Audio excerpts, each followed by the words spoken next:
श्री योग वासिष्ठ के उपसम प्रकरण में श्री वशिष्ठ जी महाराज बोले, हे राम जी, मन से मन को छेदो। छेदन करना मतलब काटना। मन से मन को छेदो और अहम मम भाव को त्यागो। सूत्र बता दिया श्री वशिष्ठ जी महाराज ने। क्या कह रहे हैं? हे राम जी, मन से मन को काटो। लोग कहते हैं मन लगाकर मन से पढ़ो। मन लगाकर मन से पढ़ो। अच्छा, तो ऐसे मन से मन को छेदो। तो यहाँ पर कोई क्या मन दो है क्या, ऐसा कोई कहे? तो उसके लिए कहते हैं एक मन वो है जो समदम संपन्न है, जिसके अंदर देहाभिमान नहीं है और जो विवेकशील है, जिसने शास्त्रों का चिंतन किया है। ऐसा मन का कैसा कहता है? शुद्ध कहता है।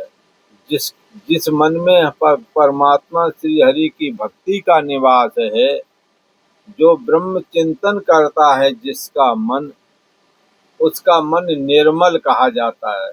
उस निर्मल मन के माध्यम से ये जो दोषों से दूषित जो मन है, जो देहाभिमान से दूषित मन है, जो राग द्वेष आदि दोषों से दूषित जो ये मन है, ऐसे मन को मन से ही छेदन करो, नष्ट कर डालो और अहम मम भाव अपने अंदर बैठने मत दो। ये मैं हूँ, ये मेरा है, ये अहम भाव हमें त्याग देना चाहिए। अहमता और ममता का हमें सर्वथा त्याग कर देना चाहिए। हे राम जी, जब तक मन नष्ट नहीं होता तब तक जगत के दुख निवृत्त नहीं होते, चाहे कुछ कर लो तुम। जब तक मन नष्ट नहीं होता, मन के मिथ्यात्व का निश्चय कर लेना। जैसे अब चना को नष्ट करना है तो किसी ने कहा ऐसे आगी में फेंक दो, तो किसी ने कहा ऐसे मिट्टी में दबा दो, सड़ जाएगा। पर किसी समझदार ने कहा चने का मतलब है दूसरा चना पैदा करना। यदि चना को रख लो और उसे सही से जमीन में डाल तो जमाएगा, दूसरा पेड़ हो जाएगा तैयार। उसी प्रकार कहते हैं कि ये मन को मन लगाकर नष्ट करो। तो ये मन एक बीज है, बीज की तरह। चना को मत जलाओ, मत गाड़ो। चना का जो अंकुर है उसको भूंज दो, भुज्जी के भार में ले जा करके और चना दे दो भूंजने के लिए। जब चना भुंज जाएगा तो फिर वो अंकुरित ना होवेगा, अंकुरित ना होवेगा तो पेड़ नहीं होवेगा। ऐसे ही हमने मन लगाकर मन से मन को नष्ट करना है, मन लगाकर शुद्ध मन के द्वारा अशुद्ध मन का नाश करना है। और क्यों करना है? तो इसके लिए कहते हैं कि जब तक मन नष्ट नहीं होता तब तक जगत के दुख निवृत्त नहीं होते। देखो यहाँ कष्ट नहीं बोला, कष्ट होता है शरीर को, दुख होते हैं मन के, है ना। तो इसलिए कहा कि जब तक मन नष्ट नहीं होता तब तक आप कष्ट से नहीं छूटोगे, ना कह करके इन्होंने कह दिया दुख से।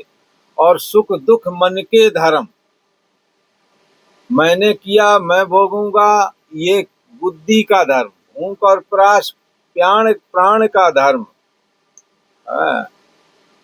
तो ऐसे ही इन्होंने बताया कि ये दुख नष्ट हो जाते हैं। दुख होते हैं मन के, मन से दुख होते हैं। मन मानता है तो दुखी और सुखी होता है।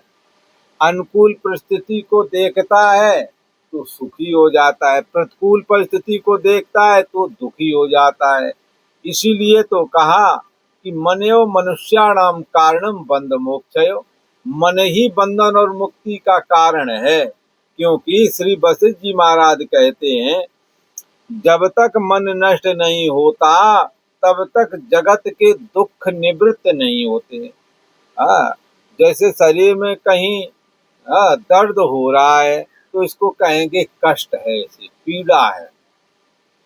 परंतु अब बगल वाला ज्यादा बढ़ गया है, आप उतने नहीं बढ़ पाए, फिर भी आपकी छाती जल रही, आपको दुख हो रहा है, तो क्या है, ये मानसिक है, ईर्ष्या हो रही है, लगता है ये मर जाए या कि साधन और व्यापार वाले सारे संसाधन नष्ट हो जाए, ऐसा सोचते रहते हैं, जिनके अंदर दूसरों की बड़ाई को देखकर हृदय में संताप पैदा होता है, उन लोगों की बात भला।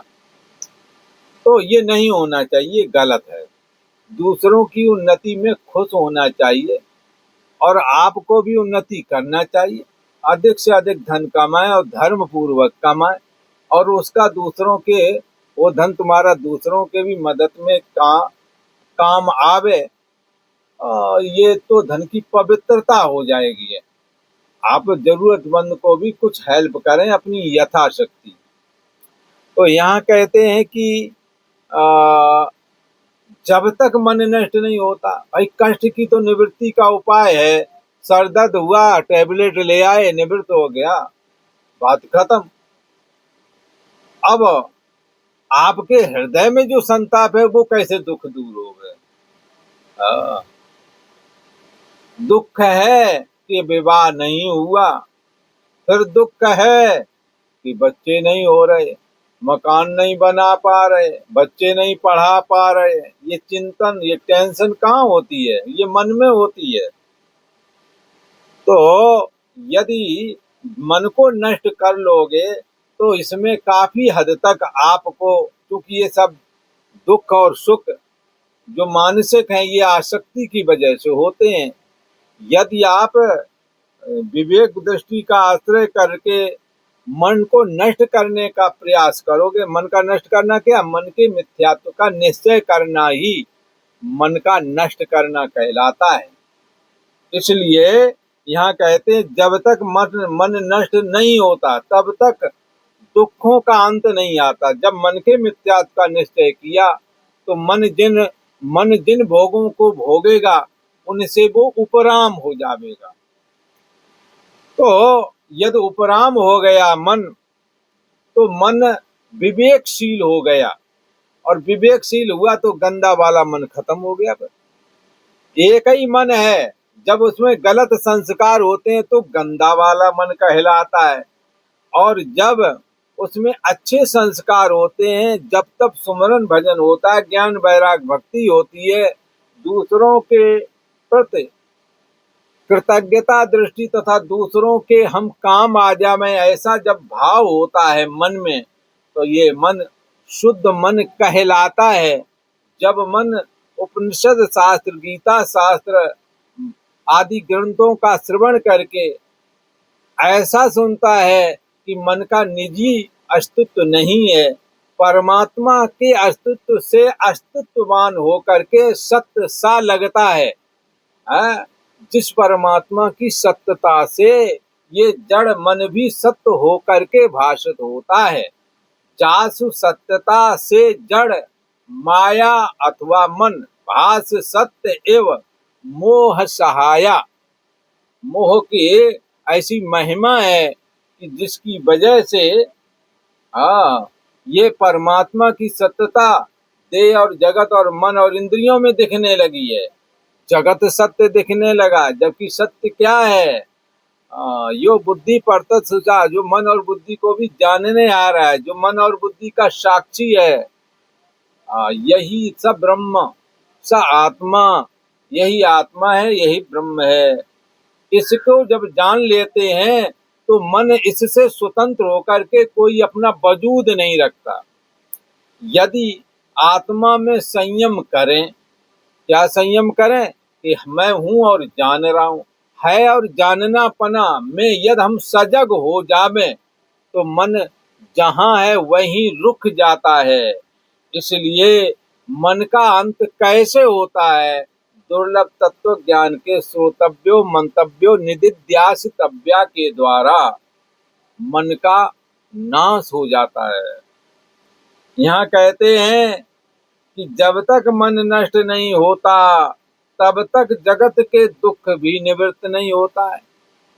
मन के मिथ्यात्व का निश्चय कर लिया, तब मन जब अनुकूल प्रतिकूल परिस्थिति में सुखी और दुखी होता है, उसका आकर्षण भी तुम्हारे चित्त में कम रह जाएगा। जितना कम रह जाएगा उतना ही दुख कम होगा। कई बार ऐसे भी लोग आते हैं कि भाई हर परिवार के हर एक सदस्य की चिंता उन्हें, हाँ, और सारे साधन सामग्री उनके पास, पैसा उनके पास, तो भी शांत नहीं, तो भी दुखी हैं। कारण क्या है? उनकी आसक्ति है सबके प्रति। किसी को सुख हो जाए भूल के, दुख हो जाए तो रो पड़े। तुम्हारे को भी कुछ नहीं हुआ, सही हो, कोई दिक्कत नहीं, पर ये तो परिवार के दुखों से दुखी है। उनके सुख से सुखी होते हैं, उनके दुख से दुखी होते हैं। क्यों? ऐसा क्यों है? क्योंकि उस परिवार के प्रति ये मैं हूं, ये मेरा भाव आसक्ति पूर्वक जुड़ा हुआ है। तो सभी किसी न किसी के, परंतु इन्हों का जुड़ा हुआ है। जिसका जुड़ा हुआ है उसका मन दुखों का अंत होने ही नहीं देगा। एक गया तो दूसरा आया, दूसरा गया तो तीसरा आया। जितना जितना आप मन के मिथ्यात्व का निश्चय करेंगे और जगत के पद पदार्थ शब्द स्पर्श रूप रस गंध आदि विषयों से जितना आप असंग होते जाएंगे, उतना ही आप सुखी होते जाएंगे। यहाँ कहा कि जब जब तक मन नष्ट नहीं होता तब तक जगत के दुख की निवृत्ति नहीं होती। जैसे मूर्ति का सूर्य मूर्ति के नष्ट हुए बिना अस्त नहीं होता। अब सूर्य बना दिया, ऐसा ऐसा ऐसा ऐसा करके चारों किरणों वाला गोला का बोला, अब सूर्य बना दिया, अब इसको नष्ट करना, कैसे नष्ट करना? तो क्या मूर्ति हटा दो, कागज में से मिटा दो, गेट से लेके मिटा दोगे तो अंत हो जाएगा। तो जैसे सूर्य का, जैसे मूर्ति का बनाया हुआ सूर्य मूर्ति के नष्ट हुए बिना नष्ट नहीं होता है, परंतु ये असली वाला सूरज तो सुबह अस्त हुआ, शाम को सुबह उदय हुआ और शाम को अस्त स्वयं ही हो जाएगा, क्योंकि ये ईश्वरी विधान से चल रहा है। परंतु यदि तुमने मूर्ति का सूरज बनाया हो तो फिर कैसे होगा? नष्ट करना पड़ेगा। ऐसे ही मन असली नहीं है। जैसे असली सूरज को नष्ट नहीं किया जा सकता, वो स्वयं उदय होता है, स्वयं ही अस्त भी हो जाता है, शाम को अस्त हो जाएगा, सुबह उदय होगा। ऐसे ये मन भी उदय और अस्त वाला है, परंतु ये कैसा है? ये मन स्वयं अपना निजी वजूद नहीं रखता। जैसे मूर्ति का बना हुआ सूर्य अपना निजी वजूद नहीं रखता है। निजी वजूद तो इसका पत्थर की वजह से है, स्वयं का इसका सूर्यपना है ही नहीं कि मैं सूर्य हूं। ऐसे ही मन जो कहता है मैं हूं, ये सच्चे अर्थों में है ही नहीं। आत्मा से अलग होकर के, आत्मा में परछिन्न व्यक्तित्वपना रूप अहम अस्मि की अभिव्यक्ति होना एक स्वप्नवत है।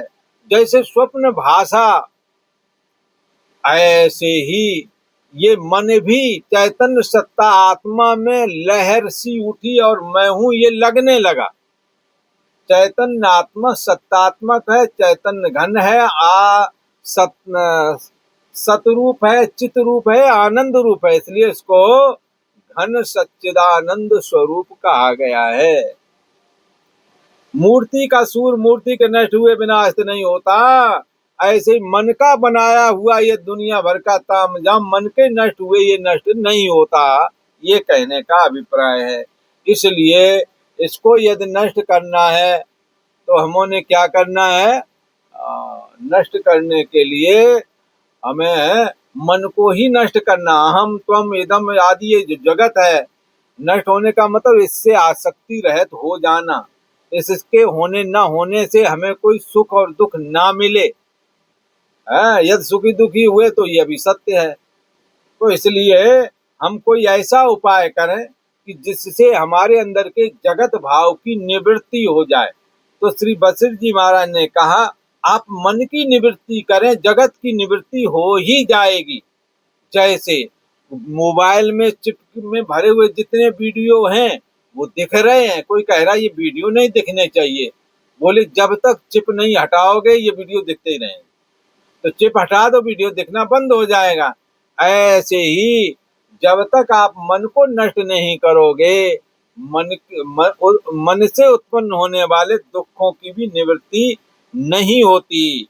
और जैसे मूर्ति का बना हुआ सूर्य, मूर्ति के नष्ट कर देने से मूर्ति वाला सूर्य भी नष्ट हो जाता है, ऐसे ही चैतन्य आत्मा सत्तात्मक है। चैतन्य आत्मा का अंत होता नहीं है। मन बना हुआ संकल्प से, संकल्प के नाश होने से, कामनाओं के नाश होने से मन का नाश हो जाता है। इसलिए मनस्य अमनी भावे द्वैतम नैवोपलब्धते। मन जब अमन हो जाता है तो द्वैत नहीं रह जाता, द्वैत रूप जगत नहीं रहता है, जगत का अंत हो जाता है। ये युक्ति कौन बताता है? गुरु महाराज, सतगुरु। सतगुरु कौन है? श्रोत्रियम ब्रह्मनिष्ठम। कर्म से उत्पन्न होने वाले समस्त फलों का जब निरूक्षण कर लिया, परीक्ष कामान कर्म चतान ब्राह्मणों निर्वेद माया नास्त करता करते न गुरुमेवावगच्छेत समित प्राणी श्रोत्रियम ब्रह्मनिष्ठम तद विज्ञानार्थम। उस परम ब्रह्म परमात्मा को जानने के लिए तो श्रोत्रिय ब्रह्मनिष्ठ गुरु के समीप जाए। वो बताएगा कि चैतन्य सत्ता आत्मा से अलग होकर के किसी का वजूद ही नहीं है। ये सब जगत स्वप्नवत है। जैसे जागने से स्वप्नों का अंत हो जाता है, ऐसे ही आत्मा में जाग जाने से अहमता ममता युक्त जो ये जगत है इसका भी अंत हो जाता है, ऐसा कहा। इसलिए सतगुरु के द्वारे पे गजब हो गया। बोले क्या हो गया? बोले अहम ब्रह्म जान के जगत खो गया। मैं ब्रह्म हूँ, मैं आत्मा हूँ, ऐसा जानने से जगत नष्ट हो गया है, मन के सुख दुख नष्ट हो गए हैं। ऐसा गुरु महाराज जी की कृपा से होता है। तो हे राम जी, जैसे प्रलय काल में अनंत दुख होता है, तैसे ही मन के होने से अनंत दुख होते हैं। राग रूपी दुख, द्वेष रूपी दुख, काम का दुख, काम भी पहले मन ही में आता है। क्रोध लोभ आदि इनके सब दुख होते हैं। ये आते हैं, क्रोध आया बकवास कर दी, बाद में दुखी हो रहे। काम सताया, ऐसी चेष्टाएं की जैसे कोई अंधा हो, उसे दुनिया दिखती है नहीं। कामी आदमी कुछ भी करता है, लोग बगल में बैठे, उसे कोई मतलब ही नहीं, मनमाने आचरण में लगे, ये अंधे कहलाते हैं, कामी अंधा कहलाता है। और ये तुम्हारा क्रोधी आदमी तो बुद्धि का ही नाश कर देता है। दोनों दशा में, काम और कामी अवस्था में भी बुद्धि का नाश हो जाता है, क्रोध की अवस्था में भी। और अतिशय लोभ में भी किन्हीं किन्हीं ने अच्छी अच्छी नौकरियां गंवा दी रिश्वत के चक्कर में। बुद्धि की बात नहीं सुनी कि कभी पकड़ जाएंगे तो ईडी की रेड पड़ गई ना, तो दिमाग ठंडा पड़ जाएगा, जो मूलधन है पता लगे वो गड़बड़ी हो गई। इसलिए मन के होने से अनंत दुख होते हैं। मन तब पुष्ट होता है जब काम क्रोध लोभ आदि आपके अंदर बारंबार आते हैं, पर बुद्धि सयानी नहीं, कंट्रोल नहीं कर पाती है। शास्त्र कहता है जो बुद्धि होए परम सयानी, तिन तन चितय न अनहित जानी। बुद्धि सयानी हो, विवेकी हो, तो इसे इन विषय रूपी गर्त में, काम क्रोध रूपी गर्त में मन को नहीं जाने देती। और उसका क्या नतीजा निकलता है? दुखों का अंत हो जाता है। जैसे मेघ के बरसने से नदी बढ़ती ही जाती है, तैसे ही राम जी मन के जागे से, अर्थात मन के बारंबार सेवन करने से, मन के मन माने भोगों के सेवन करने से मन में वासना जाग जाती है। ऐसे मन के जागने से आपदा बढ़ती ही जाती है। इस पर एक पुरातन इतिहास मुनीषों लोग कहते हैं, जो कि परस्पर सुहृदों का हेतु है। हे राम जी, सह्याचल नाम का एक पर्वत है। यह पर्वत सब पर्वतों में बड़ा पर्वत है। उस पर फूलों के समूह और नाना प्रकार के वृक्ष हैं, जल के झरने चलते हैं और मोतियों के स्थान और सुवर्ण के शिखर भी हैं। सुवर्ण के शिखर हैं। यहाँ पर क्या है तो कहीं पर देवताओं के स्थान है, देवता लोग क्रीड़ा विलास करते हैं, और कहीं पक्षी शब्द करते हैं। नीचे क्रांत देश है, ऊपर सिद्ध देवता और विद्याधर रहते हैं, पीठ में मनुष्य रहते हैं और नीचे नाग रहते हैं। मानो संपूर्ण जगत का घर यही है। उसके उत्तर दिशा में सुंदर वृक्ष और फूलों से परिपूर्ण तालाब है, जिसकी महा सुंदर रूप रचना स्वर्ग के समान है। वहाँ अत्रि नाम का एक ऋषिशर साधुओं के श्रम को दूर करने वाला रहता था। जो कोई साधु आते थे उसकी कुटिया में रुक जाते थे, थकान मिटाते थे। उसके आश्रम के पास दो तपस्वी आकर के रहने लगे, और ये ऐसे ही थे जैसे आकाश में बृहस्पति और शुक्राचार्य आ रहे हों। उन दोनों ने उन दोनों के घर में दो महासुंदर पुत्र, जैसे कमल उत्पन्न होता है ऐसे ही उसके यहाँ दो पुत्र उत्पन्न हुए। उनमें एक का नाम भास था और दूसरे का नाम विलास था। दोनों क्रम से बड़े हुए, और जैसे अंकुर के दोनों पत्र बढ़ते हैं तैसे ये भी बढ़ने लगे। परस्पर उनकी आपस में बड़ी प्रीति थी और इकट्ठे रहने लगे। जैसे तिल और तेल, फूल और सुगंध इकट्ठे रहते हैं, और जैसे स्त्री पुरुष की प्रीति आपस में होती है तैसे ही उनकी प्रीति आपस में थी। हे राम जी, देखने मात्र तो दो मूर्ति दृष्ट आते थे, परंतु मानो वो दोनों एक ही थे। उनकी स्नान आदि क्रिया, मानसिक क्रिया, सब समान थी। वे महासुंदर प्रकाशवान थे, और जैसे चंद्रमा और सूर्य हो। जब कुछ काल व्यतीत हुआ तब उनके माता पिता शरीर त्याग करके स्वर्ग को चले गए। उनके वियोग से वो दोनों बालक बड़े शोकवान हुए। जैसे कमल की कांति जल के बिना जैसे कमल की कांति जल के बिना चली जाती है, ऐसे उनके मुख की कांति कुमला गई। फिर उन्होंने उनके मरने की सब क्रिया की और उनके गुण सुमरण करके विलाप करने लगे और महाशोकवान हो गए। क्योंकि महापुरुष भी लोक मर्यादा का उल्लंघन नहीं करते। हे राम जी, इस प्रकार शोक कर उनका शरीर कृश हो गया, पतला हो गया है। इति श्री योग वशिष्ठ उपसम प्रकरण भास विलास वृतांत वर्णन नाम षष्ठतमः सर्गः। आज इतना ही।